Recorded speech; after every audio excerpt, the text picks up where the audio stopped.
1 Kings chapter 18. After many days, Yahweh's word came to Elijah in the 3rd year, saying, Go, show yourself to Ahab, and I will send rain on the earth. Elijah went to show himself to Ahab.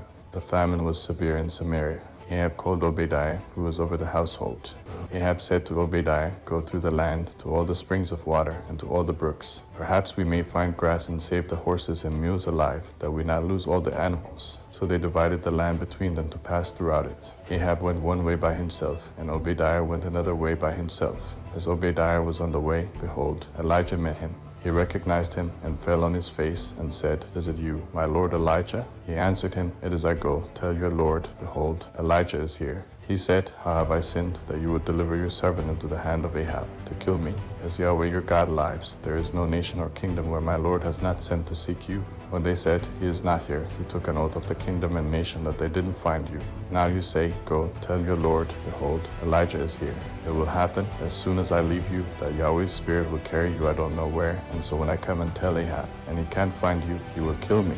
But I, your servant, have feared Yahweh from my youth. Wasn't it told my Lord what I did when Jezebel killed Yahweh's prophets, how I hid 100 men of Yahweh's prophets with 50 to a cave, and fed them with bread and water? Now you say, Go, tell your Lord, behold, Elijah is here. He will kill me. Elijah said, As Yahweh of armies lives, before whom I stand, I will surely show myself to him today. So Obadiah went to meet Ahab, and told him, and Ahab went to meet Elijah. When Ahab saw Elijah, Ahab said to him, Is that you troubler of Israel? He answered, I have not troubled Israel, but you and your father's house, and that you have forsaken Yahweh's commandments, and you have followed the Baals. Now therefore send, and gather to me all Israel to Mount Carmel, and 450 of the prophets of Baal, and 400 of the prophets of the Asherah, who eat at Jezebel's table. So Ahab sent to all the children of Israel, and gathered the prophets together to Mount Carmel. Elijah came near to all the people, and said, How long will you waver between the two sides? If Yahweh is God, follow him, but if Baal, then follow him. The people didn't say a word. Then Elijah said to the people, I, even I only, am left as a prophet of Yahweh. The Baal's prophets are 450 men. Let them therefore give us 2 bulls, and let them choose 1 bull for themselves, and cut it in pieces, and lay it on the wood, and put no fire under. And I will dress the other bull, and lay it on the wood, and put no fire under it. You call on the name of your God, and I will call on Yahweh's name. The God who answers by fire, let him be God. All the people answered, What you say is good.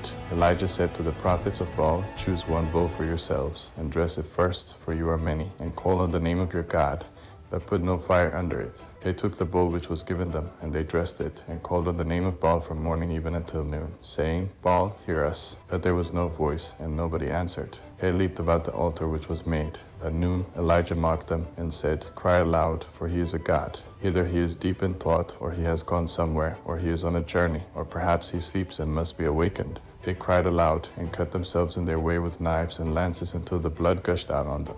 When midday was past, they prophesied until the time of the evening offering, but there was no voice, no answer, and nobody paid attention. Elijah said to all the people, Come near to me, and all the people came near to him. He repaired Yahweh's altar that had been thrown down. Elijah took 12 stones, according to the number of the tribes of the sons of Jacob, to whom Yahweh's word came, saying, Israel shall be your name. With the stones he built an altar in Yahweh's name. He made a trench around the altar large enough to contain 2 seahs of seed. He put the wood in order, and cut the bull in pieces, and laid it on the wood. He said, Fill 4 jars with water, and pour it on the burnt offering and on the wood. He said, Do it a 2nd time, and they did it the 2nd time. He said, Do it a 3rd time, and they did it the 3rd time. The water ran around the altar, and he also filled the trench with water. At the time of the evening offering, Elijah the prophet came near and said, Yahweh, the God of Abraham, of Isaac, and of Israel, let it be known today that you are God in Israel, and that I am your servant, and that I have done all these things at your word. Hear me, Yahweh, hear me, that this people may know that you, Yahweh, are God, and that you have turned their heart back again. And Yahweh's fire fell and consumed the burnt offering, the wood, the stones, and the dust, and it licked up the water that was in the trench. When all the people saw it, they fell on their faces. They said, Yahweh, he is God. Yahweh, he is God. Elijah said to them, Seize the prophets of Baal. Don't let one of them escape. They seized them, and Elijah brought them down to the brook Kishon, and killed them there. Elijah said to Ahab, Get up, eat and drink, for there is the sound of abundance of rain. So Ahab went up to eat and to drink. Elijah went up to the top of Carmel, and he bowed himself down on the earth, and put his face between his knees. He said to his servant, Go up now and look toward the sea. He went up and looked, then said, There is nothing. he said, Go again 7 times. On the 7th time, he said, Behold, a small cloud, like a man's hand, is rising out of the sea. He said, Go up, tell Ahab, get ready and go down, so that the rain doesn't stop you. In a little while, the sky grew black with clouds and wind, and there was a great rain. Ahab rode and went to Jezreel. Yahweh's hand was on Elijah, and he tucked his cloak into his belt and ran before Ahab to the entrance of Jezreel.